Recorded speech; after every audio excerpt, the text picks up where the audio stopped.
अल्लाहुम्मा सल्लि अला सय्यिदिना व मौलाना मुहम्मद व अला आलिहि व सहबिहि व बारिक वसल्लिम वसल्लि अलैहि। अस्सलातु वस्सलामु अलैका या सय्यदी या रसूलल्लाह व अला आलिका व अस्हाबिका या सय्यदी या हबीबल्लाह। अस्सलातु वस्सलामु अलैका या रहमतल लिल आलमीन व अला आलिका व अस्हाबिका या शफीअल मुज़निबीन। नहमदुहु व नुसल्ली व नुसल्लिमु अला सय्यिदिना व मौलाना मुहम्मदिन रसूलिहिन नबिय्यिल अमीनिल मकीनिल हनीनिल करीमिर रऊफिर रहीम। अम्मा बअद फ़अऊज़ु बिल्लाहि मिनश शैतानिर रजीम। बिस्मिल्लाहिर रहमानिर रहीम।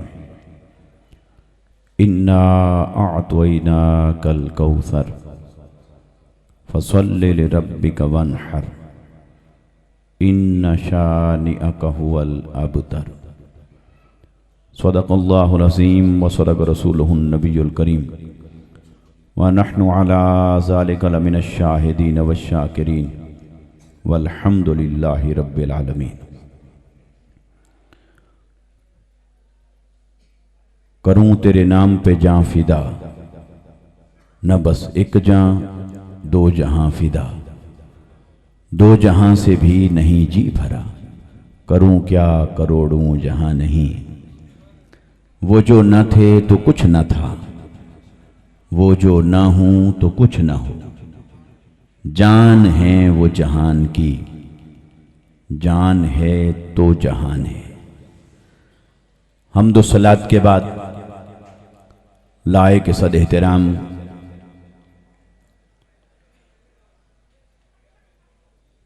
वाजिब ताज़ीम हज़रत इज़्ज़त मआब मोहतरम इरशादुल्लाह गोराया साहिब सज्जादा नशीन दरबार आलिया हाजा मुअज़्ज़ज़ व मोहतशम हज़रत किबला अबू मोहम्मद डॉक्टर सैयद अहमद रज़ा साहिब बुखारी दामत बरकातों को मुला लिया,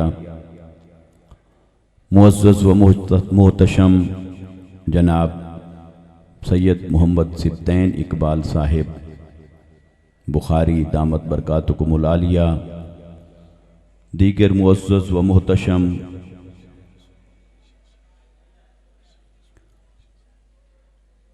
सादात गरामी कद्र उलमाए ज़ी वकार मुंतज़मीन महफ़िल हाज़रीन व सामीन, अल्लाह और उसके हबीब सल्लल्लाहु अलैहि वसल्लम का फ़ज़ल व करम है जिसके सदक़े से हम सब आज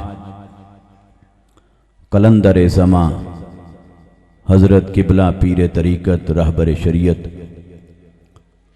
वासिल बहक़ हज़रत किबला पीर सैयद मोहसिन अली शाह साहब गिलानी रहमतुल्लाह ताला अलैह उनके उर्स मुबारक की इस बाबरकत तकरीब के अंदर हाजिर हैं। दुआ करें अल्लाह तबारक व तआला हम सब की हाज़िरी अपनी बारगाह में कबूल व मंसूर फरमाए। मैं आप सब का शुक्रगुजार हूँ कि आपने मुझे चंद कलिमात कहने का मौका दिया और बिलखुसूस इस उर्स मुबारक की तकरीब के रूह रवां हमारे मेहरबान हज़रत सैयद पीर उस्मान अली शाह साहिब बुखारी दामत बरकातुहुम, उन्होंने मुझे खुसूसी तौर पर हुक्म फरमाया और उन्होंने ख़ुद भी जापान से तशरीफ़ लाना था मगर बावजूद शरीक नहीं हो सके। तो अगरचे वो ज़ाहिरी तौर पर हमारे दरमियान मौजूद नहीं हैं, मगर ये महफ़िल ही साहिबान रूहानियत की है और अल्लाह वालों की बारगाह में ज़ाहिरी फ़ासले कोई माना नहीं रखते। तो वो शाह साहब भी हमारे साथ शरीक हैं और सुन भी रहे हैं और बल्कि सारी कोऑर्डिनेशन भी उसी तरह से कर रहे हैं जैसे कोई मौजूद होता है। अल्लाह तबारक व तआला उन्हें सलामत रखे मौका की मुनासिबत से मैं चंद कलिमात आपकी खिदमत में अर्ज करता हूँ। उम्मीद है आप पूरी तवज्जो के साथ समात फरमाएंगे। अल्लाह रब्बुल इज़्ज़त ने हर इंसान के लिए जिंदगी और मौत का एक निज़ाम वज़ा फरमाया है। जिसे भी जिंदगी अता की है उसे मौत के दरवाजे से गुजरना है। मौत को अल्लाह रब्बुल इज़्ज़त ने हर एक के लिए मुकद्दर फरमाया। हर एक के लिए अल्लाह रब्बुल इज़्ज़त ने मौत मुकद्दर फरमाया है। यूं समझिए कि जिसने भी मां का पेट देखा है उसने कब्र का पेट भी देखना है, या जिसने जमीन के ऊपर चल फिर के देखा है उसने तहे खाक उस खाले के हकीकी की मुलाकात का इंतजार भी करना है। हर एक के लिए अल्लाह रब्बुल इज़्ज़त ने जिंदगी और मौत का एक निजाम रखा है। मगर दोस्तान मुहतरम, मौत तो हर एक के लिए है, हर एक पर आती है, हर एक पर आई और हर एक पर आएगी। लेकिन इससे बहुत सारे लोगों को यह गलत फहमी हो गई कि जब हर कोई दुनिया से जाता है और मौत से किसी को मफर नहीं, मौत से किसी को मफर नहीं, बच नहीं सकता, तो साबित हुआ कि सभी बराबर हो गए। बस यहीं से आगे फर्क पैदा हो जाता है। दोस्तान मोहतरम, मौत तो हर एक के लिए है, हर एक पर आई, हर एक पर आती रहेगी और हर एक को इस दरवाजे से गुजरना होगा। मगर किसी की मौत आती है तो उसे मार देती है, किसी पर मौत आती है उसे अमर कर देती है। किसी पर मौत आती है उसको दायमी जिंदगी अता हो जाती है, बल्कि मौत आती है तो मौत ना तो उनका नाम मिटा सकती है, ना उनका जिक्र मिटा सकती है, बल्कि जितना जिक्र जिंदगी में होता है मौत के दरवाजे से गुजरने के बाद उनका जिक्र भी बढ़ जाता है, नाम भी बढ़ जाता है, चर्चा भी बढ़ जाता है, लोगों के दिलों में इज्जत और एहतराम भी बढ़ जाता है। यह निशानी और अलामत होती है इस बात की कि जो जिंदगी के लिए जीते थे वो मर गए और जो महबूब के विसाल के लिए जीते थे वो आज भी जिंदा हैं और कयामत तक जिंदा रहेंगे। और आप एक फर्क देखिए कि जब भी किसी शख्स की मौत आती, खल्के खुदा की बोली मुख्तलिफ हो जाती। किसी की मौत आती है तो लोग कहते हैं फलां मर गया, किसी की मौत आती है तो कहते हैं फलां का विसाल हो गया। भाई सवाल पैदा होता है, ये किसी की मौत मौत बनी, किसी की मौत इंतकाल बना, किसी की मौत विसाल बनी, आखिर ये डिग्री कहां से मिलती है? क्या ये माथे पर लिखा होता है? क्या ये नसब के साथ वाबस्ता है, हसब के साथ वाबस्ता है? कोई डिग्री है, सनद है, कहां से मिलती है? कैसे पहचान होती है, कैसे शनाख्त होती है कि फलां मरे तो मर गया, फलां मरे तो इंतकाल कहना, फलां मरे तो विसाल कहना?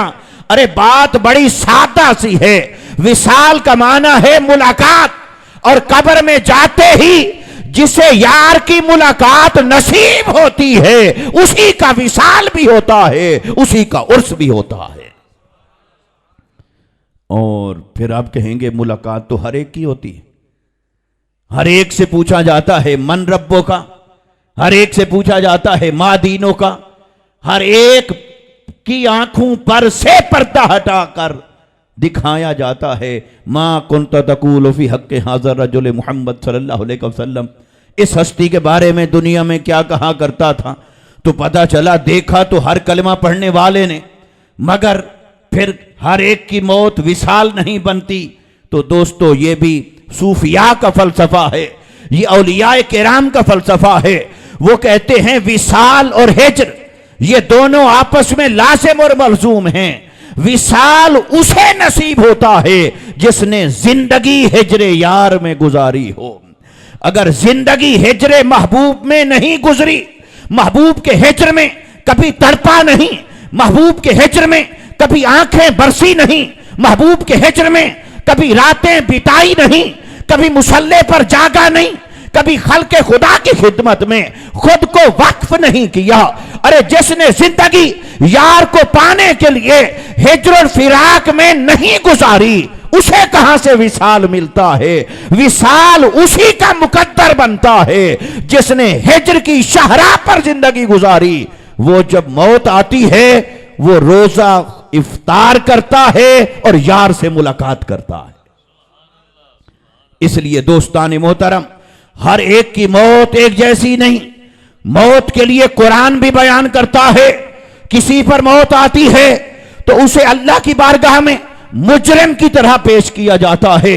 जहन्नम के जंजीरों में जकड़कर फरिश्ते उसे मुजरिम के तौर पर अल्लाह के हुजूर पेश करते हैं। और किसी पर मौत आती है तो फरिश्ते तो जरूर आते हैं, पर जहन्नम के नहीं, जन्नत के फरिश्ते आते हैं। उसे मेहमान एजाज के तौर पर झुरमट में साथ लेकर जाते हैं और नूरानी हार भी पहनाते हैं, जन्नत के फूल भी लेकर आते हैं, सवारियां भी जन्नत की, इनामात भी जन्नत के, तहाइफ भी जन्नत के, और वो आने वाले भी जन्नत के। और वो अल्लाह के बंदे को एजाज के साथ, इकराम के साथ, इज्जत और एहतराम के साथ अल्लाह का मेहमान बनाकर ऐसे लेकर जाते हैं जैसे दुल्हा दुल्हन की तरफ जाए या दुल्हन दुल्हा की तरफ जाए। ये दुनिया की मिसालें तेरे और मेरे अक्ल के लिए हैं, मगर नम का नौमतुल उरूस बता रहा है कि उन्हें शबे विसाल दूल्हा बना दिया जाता है। और दोस्तों, फिर इसी से जुड़ा हुआ है एक और तसव्वुर, जिसका होता है विसाल उसी का होता है उर्स।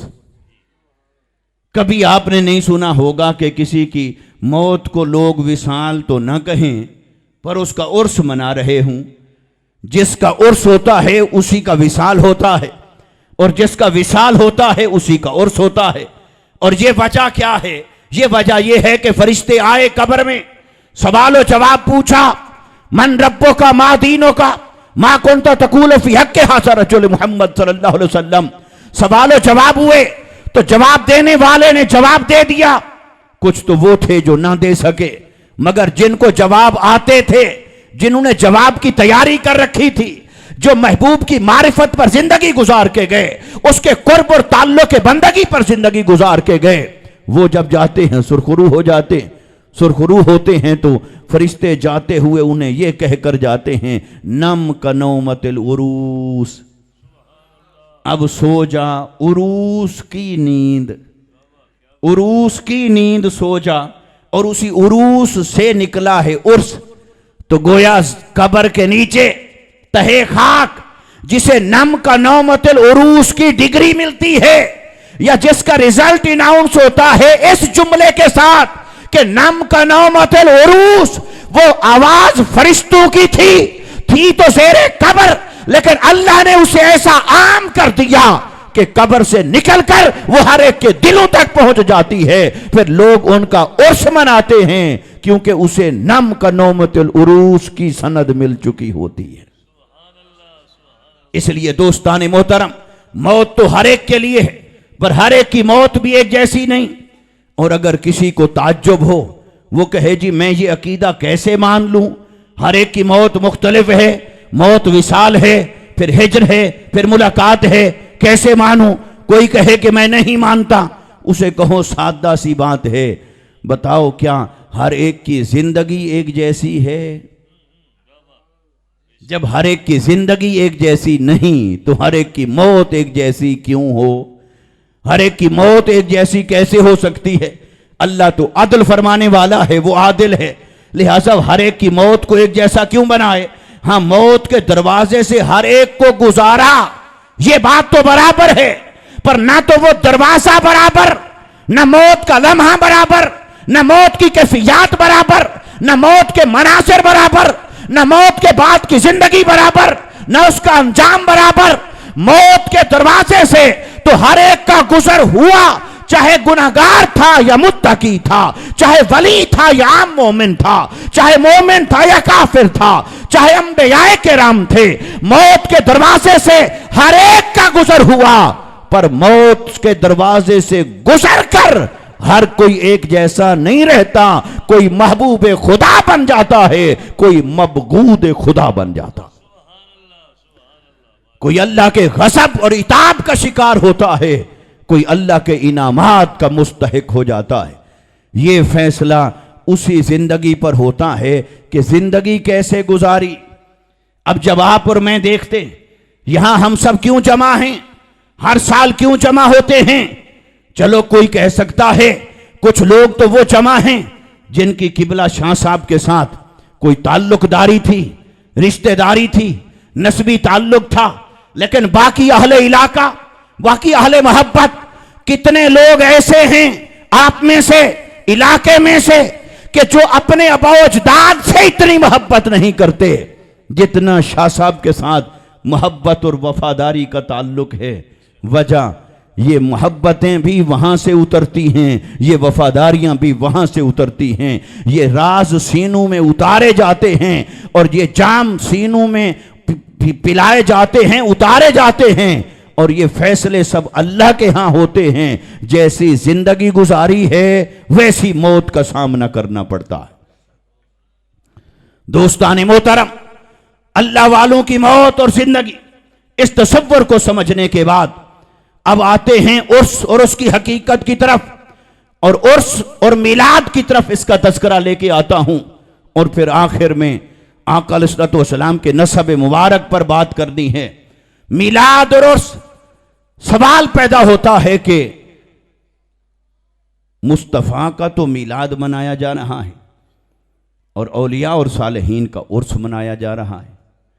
मिलाद विलादत का दिन है, उर्स विसाल का दिन है, और उम्मत का उर्फ देखिए कैसा हुस्न इत्तेफाक है कि अगर आका अलैहिस्सलातु वस्सलाम का यौम विसाल भी मनाया जाए और यौम मिलाद भी मनाया जाए, दोनों जायज़ और रवा हैं।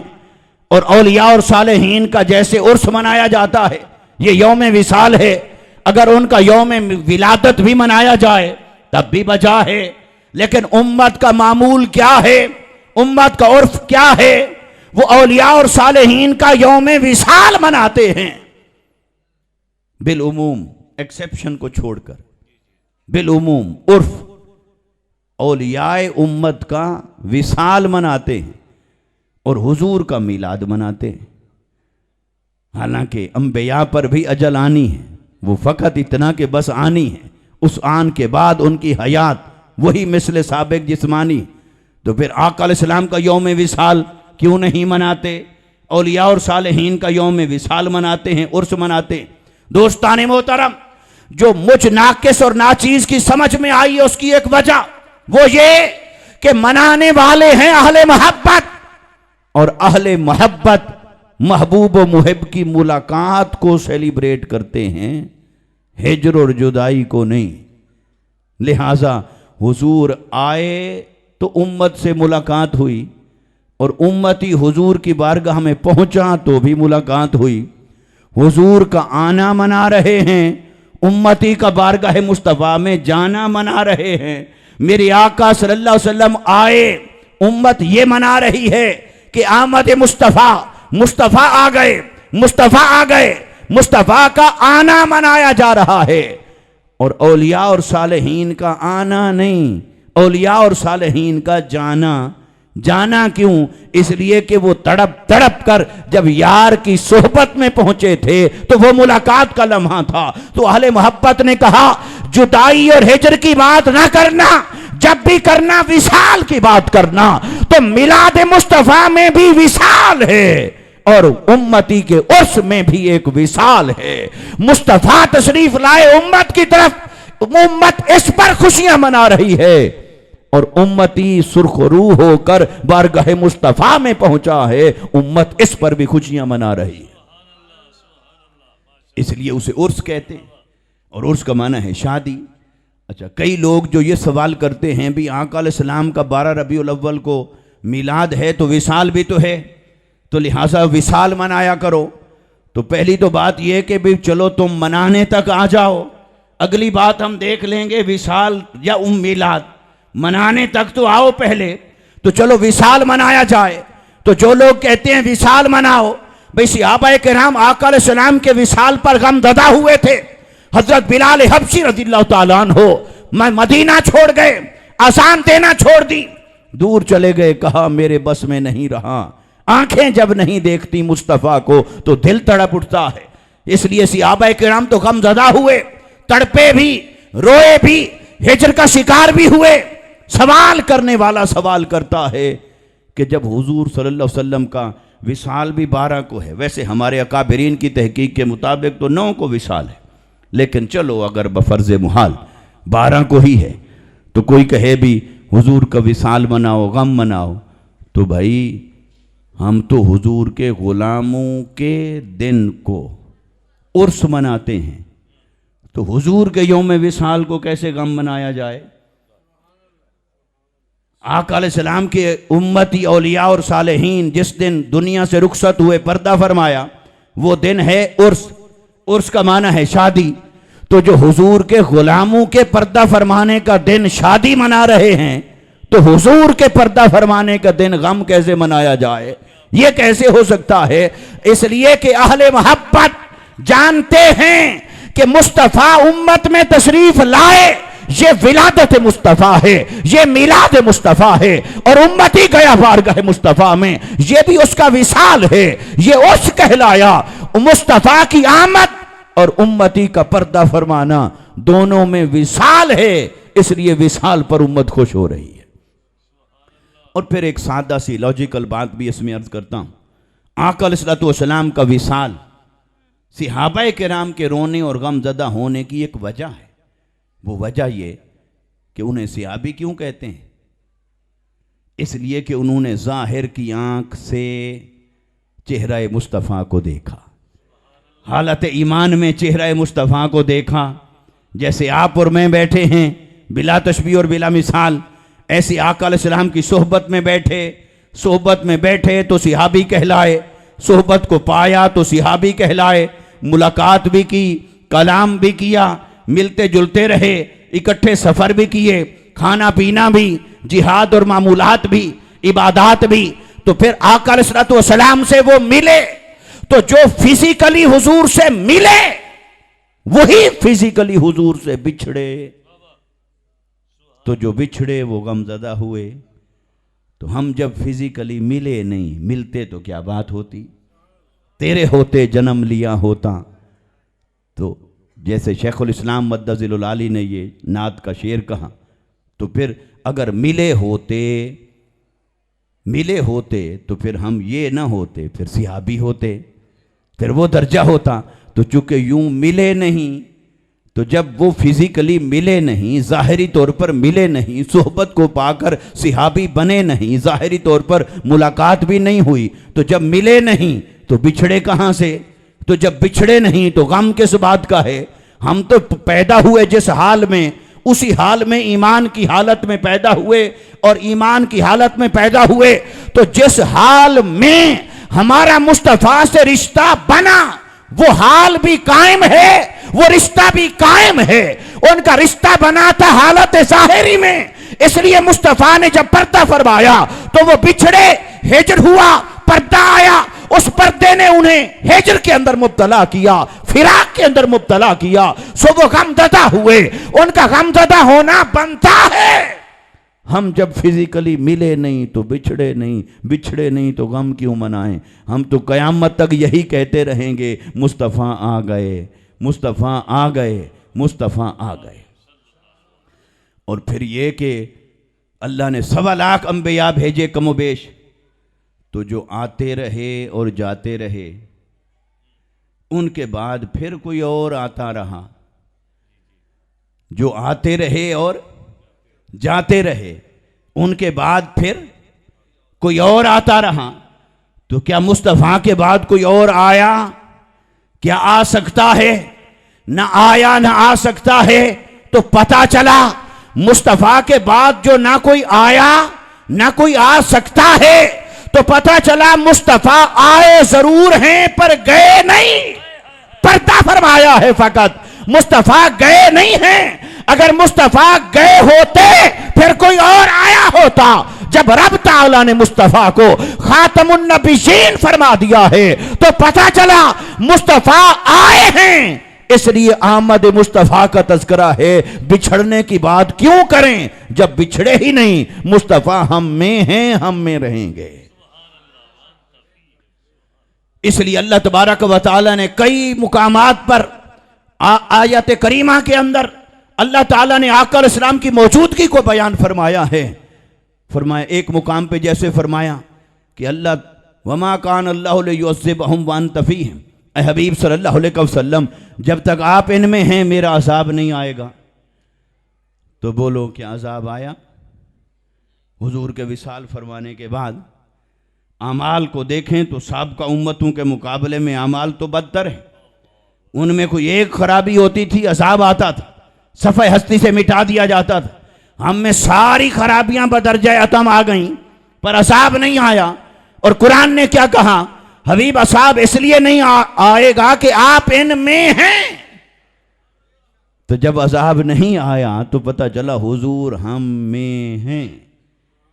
अगर हुजूर हम में न होते तो फिर तो हमारे आमाल पर गिरफ्त हुई होती। इसलिए इसकी बहुत सारी आयात हैं, मगर मैं बात को लेके आना चाहता हूं इस नुक्ते पर कि आका अलैहिस्सलाम का मीलाद है और औलिया और सालेहीन का उर्स है। इसके अंदर मुनासिबत क्या है, इसके अंदर आपस में रेलिवेंस क्या है कि उम्मत का उर्फ कायम हो गया है इस बात पर कि औलिया और सालेहीन के उर्स मनाए जा रहे हैं, मुस्तफ़ा का मीलाद मनाया जा रहा है।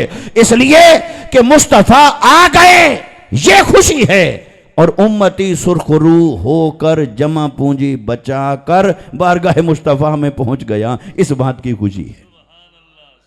इसलिए उर्स होता है, इसलिए मीलाद होता है।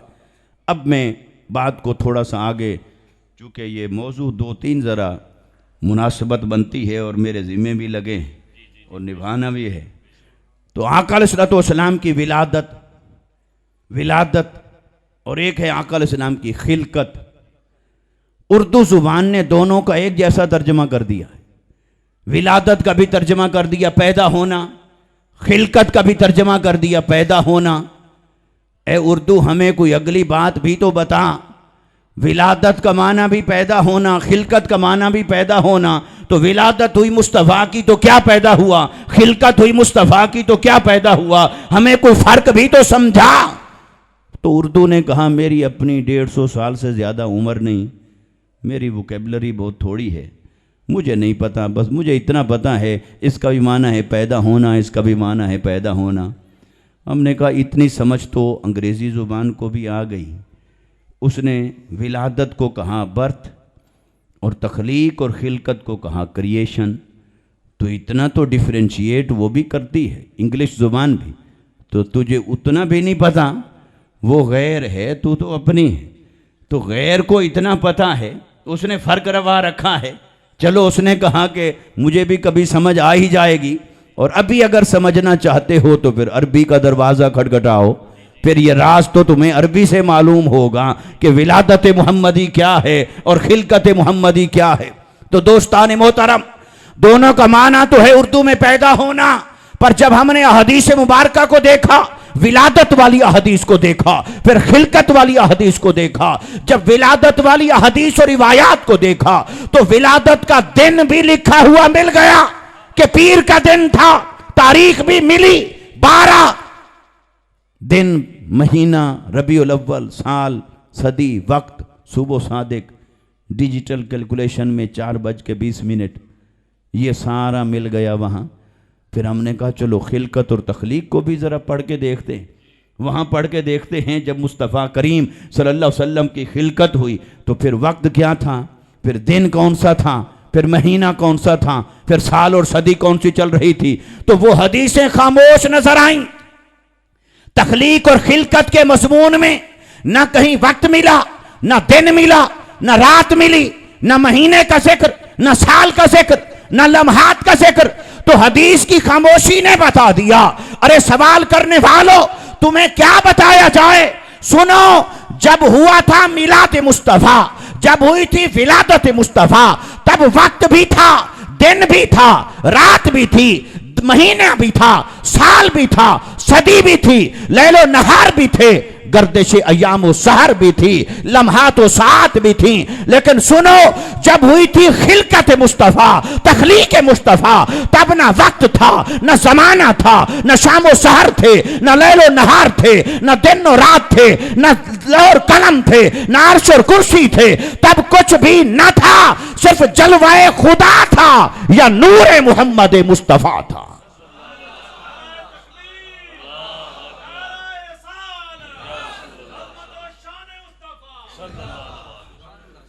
अब आजकल आ गया अक्ल का ज़माना, तो जिनकी अक्ल में नहीं आते औलिया भी और औलिया की करामात भी, तो वो अक्ल को अपना ईमान बना के बैठे हैं। भी अक्ल में नहीं आती, भाई तेरी अक्ल कितनी है कि तेरी अक्ल में आ सके। हुजूर गौसुल आज़म रज़ियल्लाहु ताला अन्हु की करामात, या हज़रत जुनैद बगदादी के मुकाशफात, या हज़रत मोइनुद्दीन चिश्ती अजमेरी रहमतुल्लाह ताला अलैह, आप औलिया और सालिहीन, उनकी करामात, मुकामात, अज़मतें, वो तुम्हारी अक्ल में कैसे आए? पहले अक्ल को उनका गुलाम तो बनाओ, पहले अक्ल को कोई रोशनी नूर की मारिफत की तो दिलाओ। वो खुद तारीकी में डूबी है, उसे कहां से समझ आए?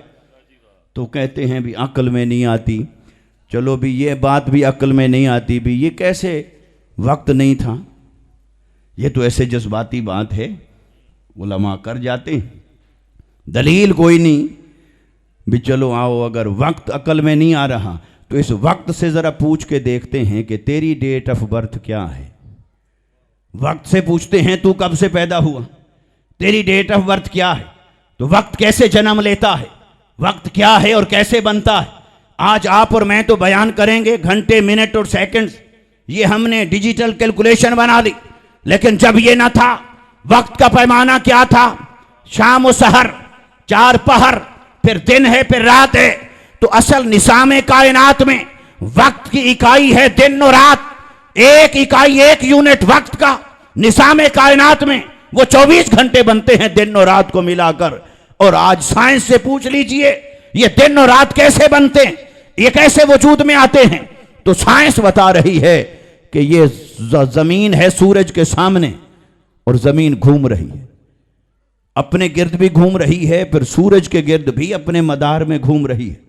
तो जमीन का जो हिस्सा सूरज की रोशनी के सामने आ जाए वहां दिन होता है, और जब ऐसे घूमकर दूसरी तरफ चला जाए, अंधेरा हो, तो वहां अंधेरे की वजह से रात बन जाती। ये बताया साइंस ने। अब इसे अक्ल भी मानती है, इसे साइंस भी मानती है कि ये दिन और रात का तसव्वुर ये कैसे पैदा हुआ, फिर ये महीना कैसे बना। चांद जमीन के गिर्द अपना एक चक्कर पूरा करता है, 29 दिन और कुछ घंटे, इसलिए कभी 29 का होता है, कभी 30 का। तो ये वजह है उसकी। तो एक महीना पूरा होता है, फिर साल पूरा होता है। जब जमीन अपना एक मदार में मुकम्मल करे, एक चक्कर, एक राउंड पूरा करे सूरज के इर्द गिर्द, तो पता चला ये साल कब से हैं, ये महीने कब से हैं, ये दिन और रात कब से हैं। जब से ये चांद है, जब से ये जमीन है, जब से ये सूरज है, जब से ये निजाम शमसी है। तो फिर जब सूरज भी ना था, चांद भी ना था, निजाम शमसी भी ना था, जमीन भी ना थी, उसकी हरकत ना थी, उसकी गर्दिश ना थी, तो फिर रोशनी कहां थी, फिर अंधेरा कहां था, फिर दिन और रात कहां थे? तब कुछ भी ना था। और नूर मुस्तफा को अल्लाह ने कब तख्लीक फरमाया? जब ना जमीन थी, ना आसमान था, ना सूरज था, ना चांद था, ना लौह कलम थे, ना नूरी और नारी था। अरे मौजूदात में अव्वल, मखलूकात में अव्वल कुछ भी न था, सबसे पहले नूर मुस्तफा था। तो पता चला वक्त था ही नहीं और नूर मुस्तफा तख्लीक हुआ था। निगाह इश्क मस्ती में वही अव्वल, वही आखिर, वही कुरान, वही फुरकान, वही यासीन, वही ताहा। इसलिए दोस्तान मोहतरम, वक्त बाद में है, नूर मुस्तफा पहले है, मगर वो है तख्लीक, ये है विलादत। तख्लीक और विलादत में फर्क है। तो अल्लाह ने गोया सबसे पहले बनाया, तो सबसे पहले नूर मुस्तफा, मगर फरमाया ए हबीब अभी ज़रा मजमा बन जाए, जलसा भी जोबन पर आ जाए, अभी आप तशरीफ़ रखिए, आपको आखिर में ज़ाहिर फरमाना है, अभी आप तशरीफ़ रखिए। तो अल्लाह ने नूर मुस्तफ़ा को रखा अपने नूर के पर्दों में। जब नूर मुस्तफ़ा को बनाया तो अपने नूर के पर्दों में रखा। हबीब आप यहाँ तशरीफ़ रखिए, अभी मैं कायनात बनाता हूँ। फिर अल्लाह ने लौह को बनाया, कलम को बनाया, फिर लौह को बनाया, फिर अर्श को बनाया, फिर कुर्सी को बनाया, फिर हामिलीन अर्श बनाए, फिर मलाइका बने, फिर जन्नत बनी, फिर दोज़ख बनी, फिर आसमान बने, फिर ज़मीन बनी, फिर ये निज़ाम बना। फिर कहीं जाकर पैकर बशरी हजरत आदम का बना, फिर वो जन्नत में रहे। फिर जब रब ने चाहा वो ज़मीन पर उतरे, फिर इंसानी जिंदगी का आगाज हुआ। फिर आदम को भेजा, फिर नूह को भेजा, फिर शीश को भेजा, फिर इब्राहिम को भेजा, फिर इस्माइल और इसहाक को भेजा, फिर याकूब और यूसुफ को भेजा, फिर जकरिया और यहया को भेजा, फिर मूसा को भेजा, फिर ईसा को भेजा। फिर मैं हबीब अब आप तशरीफ ले आए, अब कायनात बन गई है, सज गई है, संवर गई है, अब माहौल भी तेरे मुआफिक है, इंसानी जहन भी तेरे शयाने शान है। अब जो सबक आपने पढ़ाना है उसके लिए माहौल बन चुका है। तो सारी कायनात जब सज गई थी तो वो नूर मुबारक बशरियत का लिबास पहनकर हजरत आमना की गोद में तशरीफ लाया। तो वो तख्लीक थी, ये मिलाद मुस्तफा है।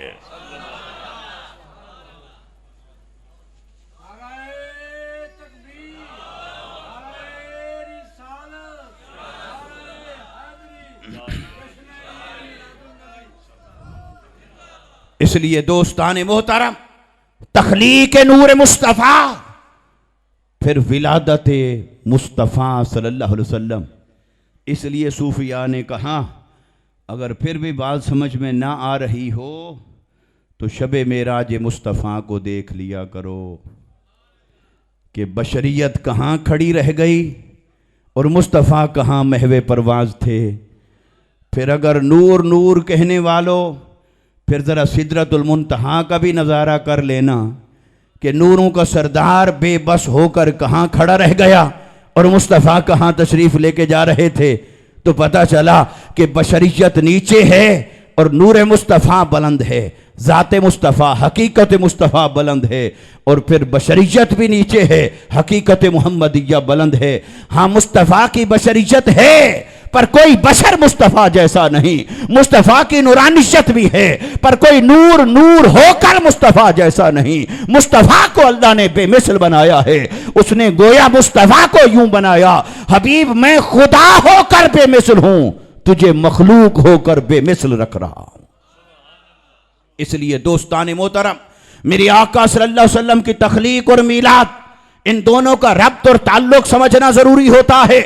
ये आप और मैं हुजूर के मीलाद की महफिल सजाते हैं, और मीलाद है उम्मती की तरफ आना, और उर्स है उम्मती का बारगाह मुस्तफ़ा की तरफ जाना। अब हुजूर तशरीफ लाए तो फिर आपका नसब है, ऐसे तो नहीं आए। जब बशरियत है तो फिर नसब है। अल्लाह ने फरमाया मेरी शान ये है कि लम यलिद वलम यूलद, मेरे माँ बाप भी नहीं औलाद भी नहीं। ऐ हबीब तेरे माँ बाप भी हैं, तेरी औलाद भी है। जब विलादत होती है तो वालिद भी है, जब विलादत होती है तो मौलूद भी है, वलद भी है। तो विलादत के अंदर ताल्लुक पाया जाता है नसब का, विलादत के अंदर जिक्र पाया जाता है अबाओ अजदाद का, विलादत में तज़किरा है नसब का, पूरे नसब का, जहाँ से नूर मुस्तफ़ा गुजरा, फिर नूर मुस्तफ़ा आगे कहाँ कहाँ से कैसे गुजरेगा, ये तज़किरा भी विलादत का हिस्सा है, ये तज़किरा भी मीराद का हिस्सा है। तो कुरान ने कहा असलुहा साबितुन व फरुहा फिस समा।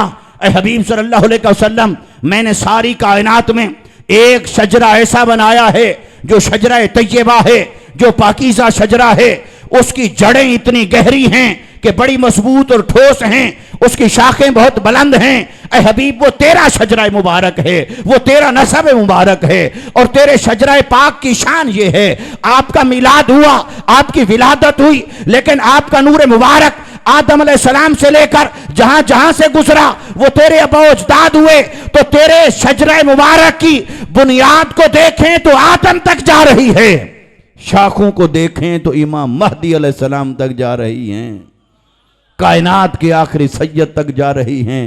ए हबीब सल्लल्लाहु अलैहि वसल्लम, तेरे मीलाद के लिए मैंने पूरा शजरा बनाया, तुझे रखा आदम अलैहिस्सलाम की पुश्त में, फिर शीस अलैहिस्सलाम की पुश्त में, फिर इब्राहीम अलैहिस्सलाम की पुश्त में, फिर इस्माइल अलैहिस्सलाम की पुश्त में, फिर आप बनु कनाना में तशरीफ फरमा हुए, फिर अरब में तशरीफ फरमा हुए, बनु कनाना में तशरीफ फरमा हुए, फिर बनु हाशिम में तशरीफ फरमा हुए। ए हबीब सल्लल्लाहु अलैहि वसल्लम, फिर तेरी विलादत तक जो रास्ता था, जो नसब था, जहां जहां से गुजर हुआ तेरे नूर मुबारक का, उन पुश्तों को भी मैंने पाकीज़ा रखा, उन रहमों को भी मैंने पाकीज़ा रखा, उन सबको नूरानी रखा, क्योंकि आपकी तशरीफ आवरी थी। तो खिलकत से विलादत तक मुस्तफ़ा का जहां जहां से गुजर हुआ वो सारी पुश्तें पाकीज़ा, वो सारे रहम पाकीज़ा, जहां जहां से नूर मुस्तफ़ा गुजरा वहां हर जगह निकाह था, निकाह के बगैर कोई विलादत न हुई, वहां हर जगह ईमान था, कुफ्र न था, हर जगह हिदायत थी,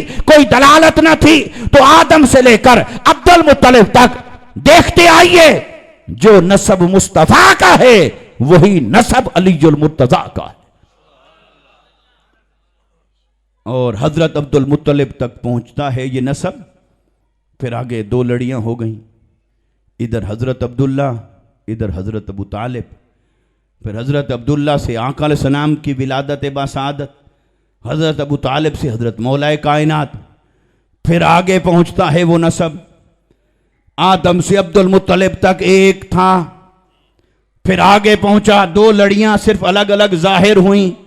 फिर जब आगे पहुंचा तो अल्लाह ने फरमाया, इन्ना आतैना कल कौसर फसल्लि लिरब्बिका वनहर इन्ना शानिअका हुवल अब्तर। हबीब, पहले भी तेरा नसब एक था, अली का नसब तेरे नसब से जुड़ा हुआ था और तेरा नसब पाकीज़ा। अब आगे हसनैन करीमैन पर पहुंचाकर फिर उस नसब को अल्लाह ने फिर जोड़ दिया, फिर एक कर दिया। पहले मुस्तफा के नसब में अली रहते थे, अब अली के नसब में मुस्तफा रहते हैं। ये इस तखलीक से विलादत तक।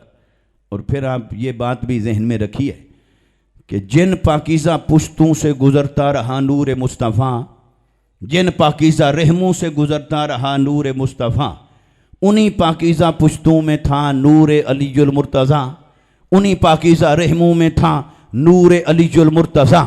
मेरे आका सल्लल्लाहु अलैहि वसल्लम के साथ वो नूर मुबारक साथ था।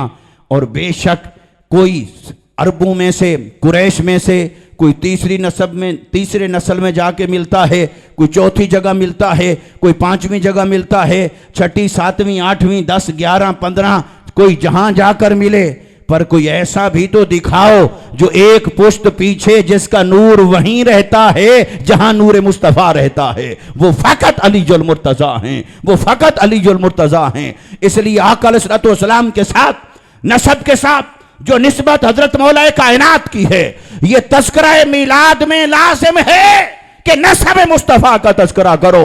और नसब मुस्तफा जुड़ा है नसब अलीजुल मुर्तजा के साथ, ये जुदा नहीं, और अल्लाह ने जोड़ के रखा है, इसलिए उसका जिक्र भी ज़रूरी है। अब जो मैंने आयत पढ़ी थी उसकी तरफ आते, और यह गुफ्तगू का फिर आखिरी हिस्सा होगा। अब आखिरी हिस्सा ज़रूर है, पर यह नहीं पता कि फिर ये घंटे का हो, आधे घंटे का हो, ये ना कहना कि फिर आखिरी बात कह के लंबी कर दी।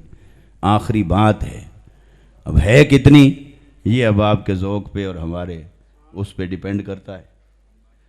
तो अल्लाह ने फरमाया, इन्ना आतैना कल कौसर फसल्लि लिरब्बिका वनहर इन्ना शानिअका हुवल अब्तर। मेरे आका सल्लल्लाहु अलैहि वसल्लम के बेटे पैदा हुए। पहले हज़रत कासिम विसाल हो गया, फिर हज़रत तय्यब व ताहिर विसाल हो गया, फिर हज़रत इब्राहीम विसाल हो गया। रिवायात ज़्यादातर तो बताती हैं पहले बेटे के विसाल पर, मगर तीसरे बेटे के विसाल तक भी ये रिवायात चलती आ रही है कि दुश्मन ने दिया ताना, उसने कहा माज़अल्लाह मुस्तफ़ा हो गए अब्तर, जिनका बेटा नहीं रहा, जिनका बेटा नहीं, उनका नसब आगे कैसे चलेगा, नसब आगे कैसे चलेगा, जिनका बेटा नहीं नसब कैसे चलेगा। तो जब नसब नहीं चलेगा तो जो इनका मिशन है वो कैसे चलेगा, जो इनका नजरिया है वो कैसे चलेगा, जो इनका दीन है वो आगे कैसे चलेगा। अबतर कहा माज़अल्लाह के बेनामो निशान हो गए। ये दुश्मन ने दिया ताना आका अलैहिस्सलाम के बेटों के विसाल पर। अल्लाह ने फरमाया, हबीब सल्लल्लाहु अलैहि वसल्लम, इन्हें क्या खबर, मैंने तुझे भी बेमिसल बनाया है, तेरे नसब का इंतजाम भी बेमिसल फरमाया है। मैंने कायनात में हर एक का नसब चलाया था बेटे से, पर तेरा नसब बेटे नहीं, बेटी फातिमा तू ज़हरा से चला रहा हो। जब आप बेमिसल हैं तो आपका नसब भी बेमिसल तरीके से चलाऊंगा। और बेटी को बेटों के मुकाबले में कमज़ोर समझा जाता है। मुआशरे में समाजी एतबार से बेटी को कमज़ोर समझा जाता है बेटे के मुकाबले में। इसलिए हर कोई वारिस मांगता फिर रहा है, चाहे मज़ार पे जाए, चाहे असली पीर के पास जाए या नकली के पास, पैसे दे या जैसे करे, मगर यह कि वारिस चाहिए, वारिस चाहिए। बेटे को समझा जाता है। अल्लाह ने फरमाया, हबीब हर एक का नसब होगा बेटे से, तेरा नसब बेटे से नहीं, बेटी से चलाऊंगा। फिर देखना तो सही, जिसका नसब चलेगा बेटे से वो मुनक़ता हो जाएंगे, टूट जाएंगे, मुंतशिर हो जाएंगे, मिट जाएंगे।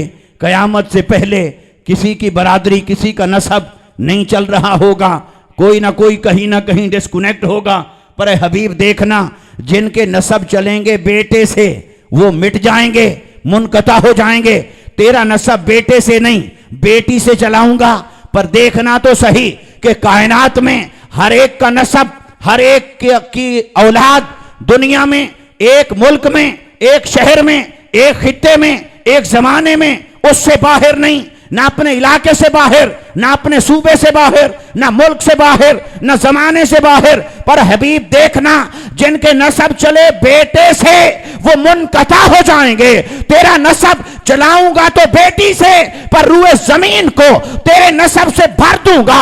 कोई और मिले ना मिले, पर सैयद और आले रसूल हर सिमत दिखाई देगा। सैयद और आले रसूल हर सिमत होगा। हबीब ये तेरे नसब की शान है।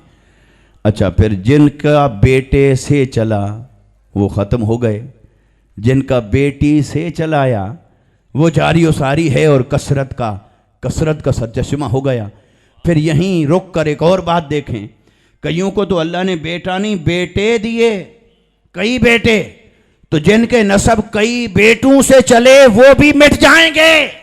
जिनका नसब सिर्फ एक बेटी फातिमा तू ज़हरा से चला है। और मैदान करबला में क्या हुआ, अकलौते एक रह गए इमाम ज़ैनुल आबिदीन रज़ियल्लाहु ताला अन्हु अलैहिस्सलाम। अल्लाह ने फरमाया, हबीब देख ले मद्दे मुकाबिल जो खड़े हैं, और ये जो कसीर बन के खड़े हैं, इनका नाम भी मिट जाएगा, नसब भी मिट जाएगा। ये अकलौते बीमार ज़ैनुल आबिदीन से फिर इतना नसब फैला दूंगा कि रूए ज़मीन के हर शहर में, हर मुल्क में, हर खित्ते में, हर ज़माने में तुम्हें हुसैनी नजर आएगा, हसनी और हुसैनी नजर आएंगे।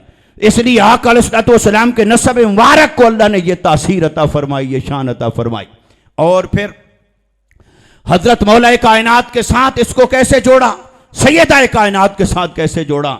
आइए, इन्ना आतवैना कल कौसर फसल्लि लिरब्बिका वनहर इन्ना शानिअका हुवल अब्तर। ए हबीब सल्लल्लाहु अलैहि वसल्लम, हमने आपको अता की कौसर, बस नमाज और कुर्बानी को जारी रखिए, आपका दुश्मन हो जाएगा अब्तर। अब अक्सर मुफस्सिरीन ने तर्जमा किया और तफसीर की कि कौसर से मुराद है हौज़े कौसर। ये भी वजह है, मगर ये बात है कि कुरान की कोई एक तफसीर नहीं होती, कुरान की कई तफासीर होती हैं। ये अल्लाह के कलाम की शान है, उसमें वुसअत है, गहराई है, गहराई है, जामियत है। तो सवाल ये पैदा होता है कि क्या दो चीज़ों का आपस में रब्त क्या है। हबीब, हमने आपको दी हौज़े कौसर, आप नमाज और कुर्बानी जारी रखें और तेरा दुश्मन हो जाएगा अब्तर। तो हौज़े कौसर का और दुनिया और आका अलैहिस्सलाम के दुश्मन का अब्तर होना, इनका आपस में ताल्लुक़ क्या है, रब्त भी तो कोई होना चाहिए। ए हबीब सल्लल्लाहु अलैहि वसल्लम, आप नहीं होंगे अबतर, आप नहीं होंगे अबतर, अबतर होगा तेरा दुश्मन। क्यों? इसलिए कि हमने आपको अता की कौसर। तो अगर कौसर का माना महज किया जाए हौज़े कौसर, तो हौज़े कौसर से इसका रब्त क्या बनता है कि हबीब हमने आपको हौज़े कौसर देना है क़यामत के दिन, इसलिए आप अबतर नहीं होंगे, आपका दुश्मन अबतर हो जाएगा। ये एक तफसीर बजा, मगर लगता ये है कि सिर्फ अहले बैत अतहार की गली से बाईपास करने के लिए ये हौज़े कौसर को बहुत बढ़ा चढ़ा कर बयान किया गया है।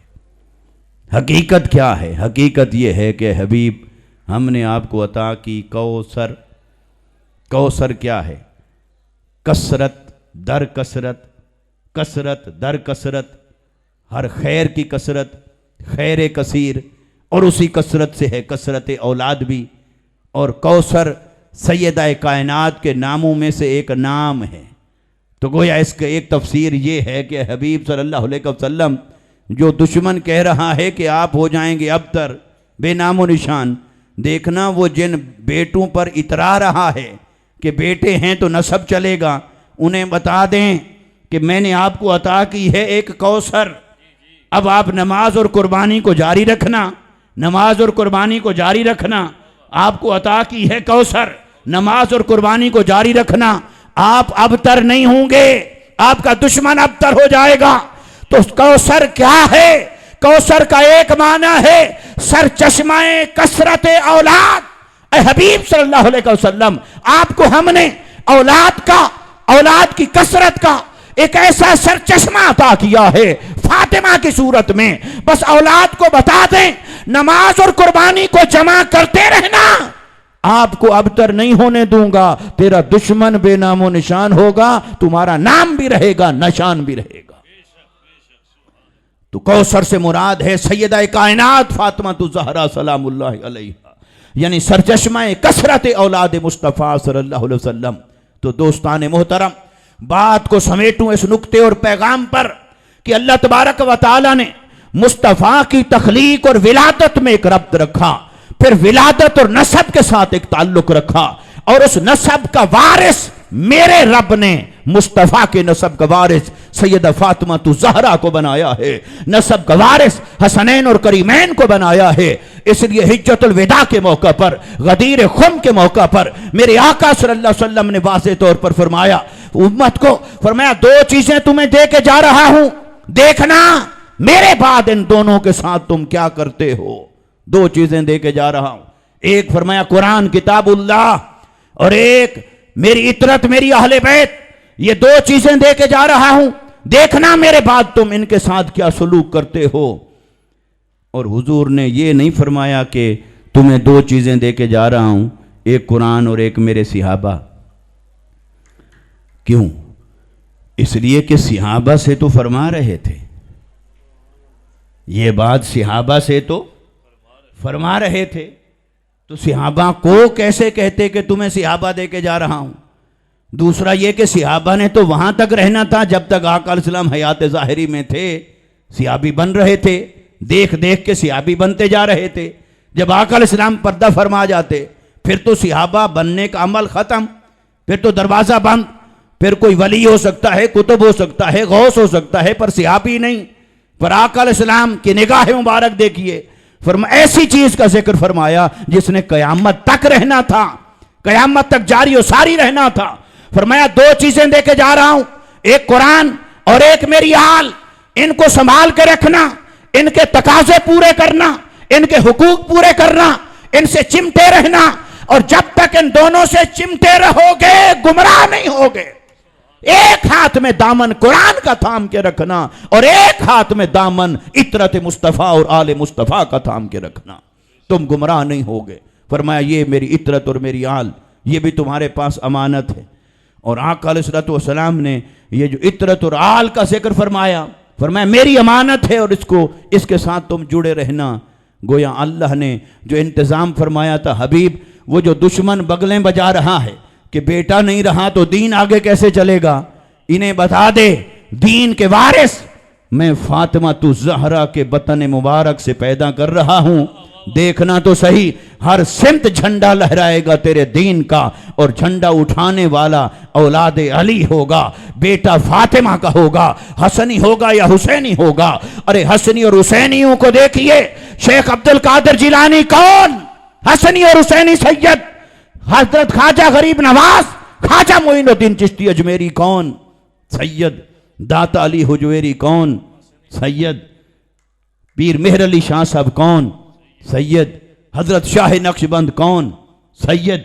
आप देखते चले आइए कि कैसे कैसे मेरे आका के नसब के वरसा ने दीन का झंडा उठाया, रूहानियत का झंडा उठाया, और हर सिमत दीन के गलबे के लिए अपने हिस्से का किरदार अदा किया।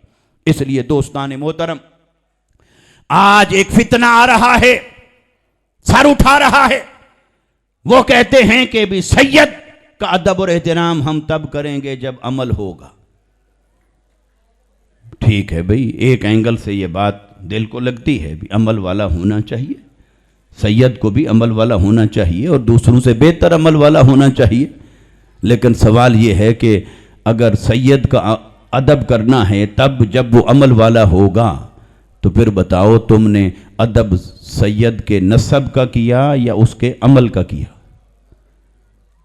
फिर तो अदब और एहतराम हो गया उसके अमल का। तो अमल का अदब और एहतराम तो चाहे सैयद करे चाहे कोई करे, अमल तो जिसमें पाया जाए। कुरान ने कहा इन्ना अकरमकुम इंदल्लाहि अतकाकुम, जो मुत्तकी है साहिब अमल है उसकी तकरीम करो, इज्जत करो। फिर सैयद को क्या क्रेडिट मिला? फिर इसलिए नसब का एहतराम अपनी जगह है, अमल का एहतराम अपनी जगह है। मैं कहता हूं, हम सब कहते हैं सैयद को साहिब अमल होना चाहिए, दूसरों से बढ़कर तकवा वाला होना चाहिए, दूसरों से बढ़कर मुस्तफा के दीन का वारिस होना चाहिए। लेकिन अगर कहीं कोई कमी बेशी नजर आ जाए तो यह नासबियत और खारजियत है कि अमल को पैमाना बनाकर सैयद की तौहीन करे या आले रसूल की तौहीन करे या उनकी नाकदरी करे। क्योंकि हम सैयद का अमल, सैयद का अदब निस्बत मुस्तफा के सबब से करते हैं। और अगर यहां कोई अमल का पैमाना लेकर आएगा तो अमल का पैमाना फिर सिहाबा तक भी लेके जाना पड़ेगा। फिर तो सैयद का अदब तब है जब अमल परफेक्ट हो, तो फिर सिहाबी का अदब भी तभी रहेगा जब उनका अमल परफेक्ट होगा। और सारे सिहाबा तो परफेक्ट नहीं थे अमल में, बेशक उनमें अबू बकर जैसे भी थे, उमर जैसे भी थे जो कामिल थे, परफेक्ट थे, उस्मान भी थे, बिलाल भी थे, तलहा ज़ुबैर भी थे, मगर कुछ कमज़ोर भी थे जिन पर आका अलैहिस्सलाम ने हद जारी फरमाई, शराब की, रजम की हद जारी फरमाई, वो भी तो सिहाबी थे। तो आका अलैहिस्सलाम ने, तो लिहाजा किसी सिहाबी में जब तारीख हमें बताएगी कि फ़लाँ सिहाबी से अमल में ये गलती कोताही हो गई थी, जब कोई भी रिवायत और ये बताएगी, तो फिर वहाँ भी फिर अदब छोड़ना पड़ेगा। फिर क्या करोगे? वहाँ तो फिर कोई कहे नहीं, जो सिहाबी है उसका अमल ना देखो, जो सिहाबी है उसका अमल की बात ना करो। हाँ, हम भी यही कहते हैं, अमल की बात ना करो, क्योंकि सिहाबा का अदब हम अमल की वजह से नहीं करते, निस्बत सुहबत मुस्तफ़ा की वजह से करते हैं। तो जिसे एक लम्हे की मिली सुहबत, उसका जिंदगी भर का अदब है। तो जिसकी रगों में खून मुस्तफ़ा दौड़ता हो, उसका कोई अदब नहीं। दो रंगी छोड़ दे यक रंग हो जा, सरासर मोम या फिर संग हो जा। पैमाना कोई एक रखना पड़ेगा। और दोस्तों, पैमाना एक ये है कि मुस्तफ़ा की गुलामी और आले मुस्तफ़ा की गुलामी, फिर आका अलैहिस्सलाम के सिहाबा का अदब और एहतराम, फिर औलिया और सालेहीन की निस्बत और मोहब्बत, ये सब चीज़ें अहले सुन्नत में जमा हैं। इसीलिए अहले सुन्नत एतदाल की राह पर है, एतदाल की राह पर है। सिहाबा की भी गुलामी है, आले रसूल की भी गुलामी है, औलिया और सालेहीन की भी गुलामी है। मुस्तफ़ा का मिलाद मनाएं तब भी खुश होते हैं, औलिया का उर्स मनाएं तब भी खुश होते हैं। मुस्तफ़ा की हर निस्बत से प्यार करने वाले, मुस्तफ़ा की हर अदा से प्यार करने वाले, मुस्तफ़ा की रिश्ते के हर पहलू से मोहब्बत करने वाले, वही अहले सुन्नत कहलाते हैं। ये तकसीम तफरीक ये अहले सुन्नत का खासा नहीं। आइए आज के इस पुरफितन दौर में अपना रिश्ता मजबूत करें मुस्तफ़ा करीम से। अमल का रिश्ता, सीरत का रिश्ता, किरदार का रिश्ता, दीन का रिश्ता, फिर वो रिश्ता कुरान के जरिए मजबूत होगा, आले रसूल के जरिए से मजबूत होगा। मुस्तफ़ा करीम सल्लल्लाहु अलैहि वसल्लम ने फरमाया, मेरे सिहाबा हैं सितारों की मानद, मेरी आल है नूह अलैहिस्सलाम की कश्ती की मानद। लिहाजा कश्ती दरिया में हो तो कश्ती में जो सवार होगा वही बचेगा। ये अलग बात है, कश्ती का रुख भी सितारों से मुतय्यन होता है, इसलिए सितारों और कश्ती को ताल्लुक है आपस में, और सिहाबा और अहले बैत मुस्तफ़ा का ताल्लुक है आपस में। आइए हम अपनी जिंदगियों की इस्लाह करें। आज ये गिलानी साहब के उर्स मुबारक में ये पैगाम है हमारे लिए। उन्होंने जिंदगी वक्फ कर दी थी खिदमत खल्क में। आज खल्क किस तरह अपने जज्बात मोहब्बत लेकर उनके आस्थाने पर हाजिर होती है। इसलिए दोस्तों, जिसने जिंदगी उसकी वफादारी में गुजारी उसकी जिंदगी अमर हो जाती है। वो मरता नहीं, उसका जिक्र भी जिंदा रहता है, वो भी जिंदा रहता है। अल्लाह तबारक व तआला हमारे हाल पर लुत्फ़ करम फरमाए।